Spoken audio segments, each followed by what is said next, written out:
was suggested to us as gay comedians who had a gay sensibility, whatever that means, that we needed to think about what a straight person, specifically a straight man, would be able to connect to, or a reference they would understand. I was like, do you think when they tested When Harry Met Sally, they ever said, God, I hope a gay person can relate to this? Never.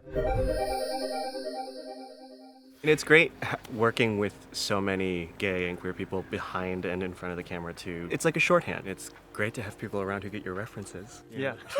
Yeah. I can talk about Cherry Jones and finally people understand. Yeah, and I'm not alienated by that. And when there are other LGBTQ folks around, you don't have to worry as much about, you know, all the code switching that we've had to do over the years just to make sure everyone around us felt comfortable, which is a nice change of pace. We did Bros, the whole cast is openly LGBTQ. That just has I've never had that experience. Although I've done Ryan Murphy shows, which were close.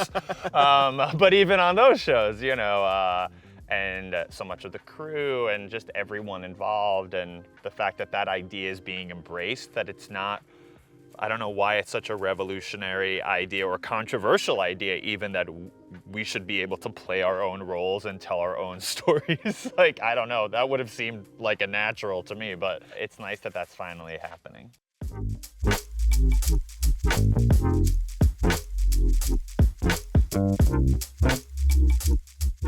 Billy was my first comedy boss. You are literally the first person who hired me to write on a comedy show. No way. First, yeah. Oh my and God. like the first, like from a packet, like it was not like, it was totally like, you pulled me from obscurity into the Billy on the Street room. And I still remember that was, I think, also maybe like the first Zoom call I ever did was when I interviewed with you. Oh my God, I don't remember that. Yeah, I remember it because it was life-changing for me. It really, really was. So I'll never forget that. The specificity of the references that you were asking us to pull from, that kind of stuff was what I was always told to like cut down on, because no one would get it, no one would think it was funny, and suddenly that muscle was what you were asking me to exercise. I didn't know I was the first. Yeah. I was Joel Kim Booster's first, imagine. One of the funniest things we ever did was an obstacle course called Escape Margot Robbie's Moment. My claim to fame. Yes, and Joel thought of that. It was actually like, this I remember, it was in your submission packet. Yeah. And I was like, okay, that is genius and that person gets it. And we never did Escape Margot Robbie's No, we're Moment. still in it. We're in the thick of it. We're gonna have to do another one for Barbie when it comes out.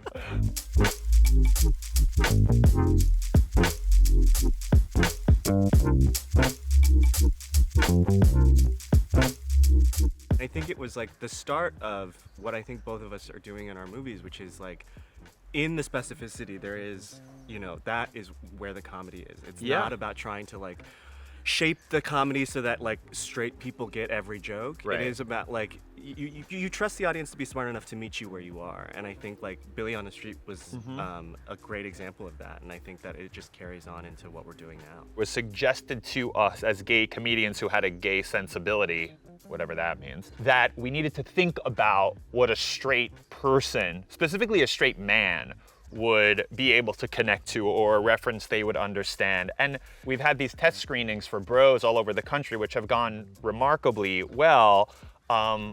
But you have these conversations, okay, like, what will a straight man in the audience relate to? What will a straight woman relate to? And I was like, do you think when they tested When Harry Met Sally, they ever said, God, I hope a gay person can relate to this? Never. It's never. No one in Hollywood has ever, I bet even Brokeback Mountain, no one cared how a gay person reacted to it in a test screening, right? It never works in the reverse. What's so exciting about Fire Island and Bros and many other pieces of queer content that we're seeing, like I said, we're not having to worry about that as much anymore. It's insulting to straight people too, honestly, because it's like, they can suspend their disbelief. Like, I've never been to fucking Mordor, but I love the Lord of the Rings, you know? Like, like people can suspend their disbelief and like engage with things that aren't explicitly about them.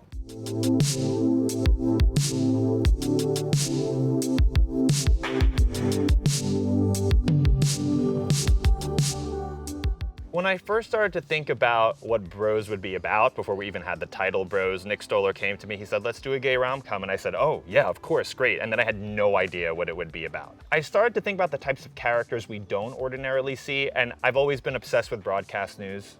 the James L. Brooks movie. And I love Holly Hunter's character in that movie so much because she's high functioning, you know, and she's so smart. You know, she's smarter, or at least thinks she's smarter than everyone else in the room, and she has such confidence, right? And I don't think we see a ton of gay-centered TV shows, films, what have you, around a really confident gay person. You know, we're always painted in such broad strokes, or in like we're a sitcom character, or some wacky guy wearing a cute little outfit, or you know, or we're victims and we're dying, and you know, like life is tragic, you know.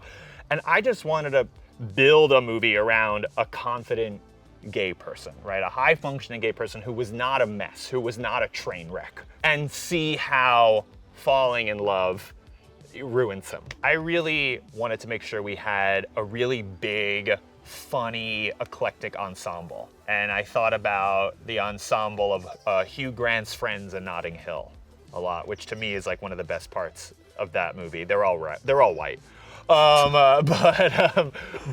So maybe not the most eclectic.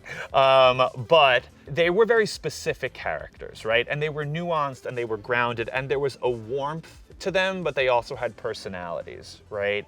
And I really wanted to try to capture the LGBTQ version of that in Bros. And because it's a major studio film and we were getting a certain amount of money for it, I wanted to take advantage of that. And I wanted to make sure that it wasn't only going to be a great opportunity for me selfishly, but that I was giving a ton of other openly LGBTQ actors and trans actors and non-binary actors an opportunity to shine too. I thought that was like so important, right? For the movie, not just for ethical purposes, but creatively for the movie. You know, I think it makes the movie better. Because we're all LGBTQ, it allowed us to make fun of ourselves, which I think at this point straight people wouldn't be able to do. Years ago, they definitely did, but now they'd probably feel weird about it, but we can. And by the way, our community isn't so perfect, right? Not at all. We have a lot of infighting and a lot of disagreements. We're catty, we're bitchy, we're this, we're that, you know, we're humans. And so if we're all queer, it allows us to poke fun at ourselves too. Our friendships are different. I have to go to a party and you're too old to be in the pool. Please leave. Our sex lives are different. Ass pick? Don't have ass pic. Must see pic of ass. Took this just for you, bro. Did he block me? Our relationships are different. This is Bisexual Awareness Week, and no one has acknowledged it! Lesbian History Month was in March. Nobody said a goddamn thing. Of course, lesbians get a month and we get a week. My movie is so much about my friendship with Bowen and what it is to navigate gay spaces that are, you know, oftentimes largely white, and as, you know, two Asian guys, it's not always easy. But I wanted my movie to also feel like a celebration of gay friendship too, because that's when there's only one of us in a movie, you don't get to see that aspect. Right. You get to see like a very defensive gay person who's like in a heteronormative world and who's commenting on the straight people, and that's great. And we've both gone in for those roles, and happily will play them again. But like, I don't think you often get to see like gay people who like each other and who like want to be around each other and have fun with each other, and like that was a really big important aspect of it too, was just the friendship piece. So My Best Friend's Wedding is also one of my favorite movies of all time. So good. Yeah, and I think there's a lot of slight homages to that movie in mine, but I think like having a karaoke scene like where someone is like communicating through a karaoke song is such a rom-com, like a funny rom-com trope to me, because it like you never see that out in the wild. It's someone singing, you know, poorly and you know, trying to get off stage and drunk. But like when Bowen communicates through Britney Spears karaoke song is really one of my favorite moments in the movie. That is like an homage. I have never met somebody who has made it so clear that they think they're so superior than everybody else. I don't think I'm better than you. You think that if you're vulnerable for just 1 second, that it's all gonna come crashing down. Oh my God, my baby's drowning! I don't think I want to be implicated in this. DJ, stick it in! All you guys, you're like all I have. We're family. That means something to me. It's almost scarier to make this for our community. 100%. The straight, I'm like far more worried about that than I am about the straight response to movies. But that's why I'm so relieved that your movie is coming out, and that things like Heartstopper and Keenan Lonsdale's movie Fake Boyfriend is coming out around the same time. Like they're so many, like, I think that we as a community have been so starved for Yes. stuff like this that when one thing does come out, it's like, oh my God, if it doesn't represent all of us in one, Yes. you know, season of television or one movie, then it's like we hate it so much. And I get that impulse, but I'm so relieved that if you hate my movie, you have another one coming out in September to, you know, have another shot at, and then hopefully even more, you know, because like my thing is always like, if this story does not tell your story, then I hope at the very least these movies can encourage you to tell your own story, Right. and like get out there and like, or find an artist who does resonate with you and support them until they're able to make their own movies and stuff like that. What really sucks is the gays who end up fighting each other and reacting to these movies, but it's the straight world that did this to us. It's the straight gatekeepers in Hollywood who ran everything for decades and refused to let us make these movies. So what they did is pitted us against each other when one of these movies does come out. Yeah, no, I think like the only reason that like people like me and Bowen and Matt Rogers and, you know, the entire class of gay comedians that I, you know, consider my peers and friends can exist is because people like you stop pulling the ladder up behind you. Because thank you. Like hiring me on Billy on the Street, like there are so many opportunities to do that, to close the door. And I think for a long time, because there was such this attitude of like, there can only be one of us. There can only be one of us that is successful. And so if it's gonna be one, it's gonna be me, and that's it. And I'm gonna do everything to like stop everybody else from getting that one spot. And I think that like it started to change with people like you. And I think that is the only reason why it feels comfortable to be friends with, you know, the people that I'm friends with now. It's a two-way street. We're all making it easier for each other to be honest about our lives because there's power in numbers, and now there are so many of us.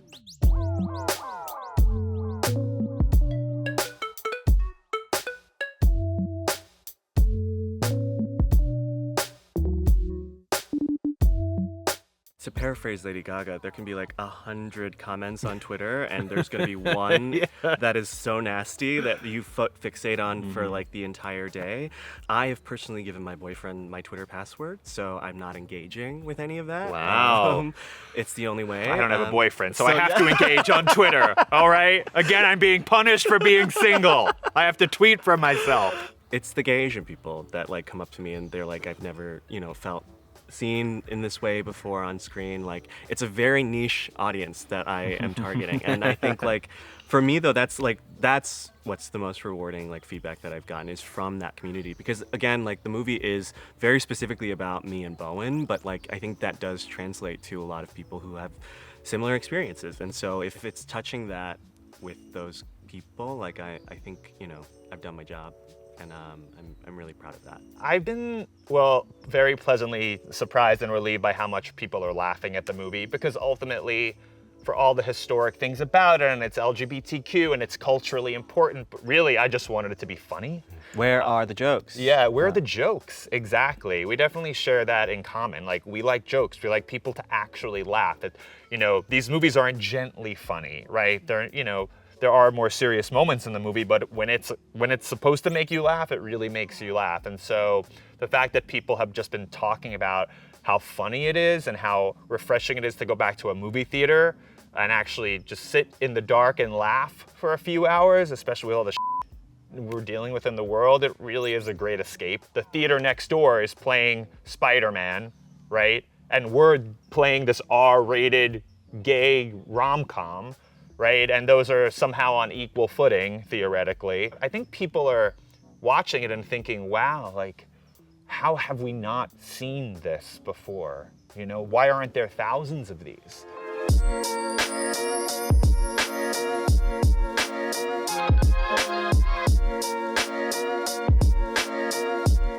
What would I like to see?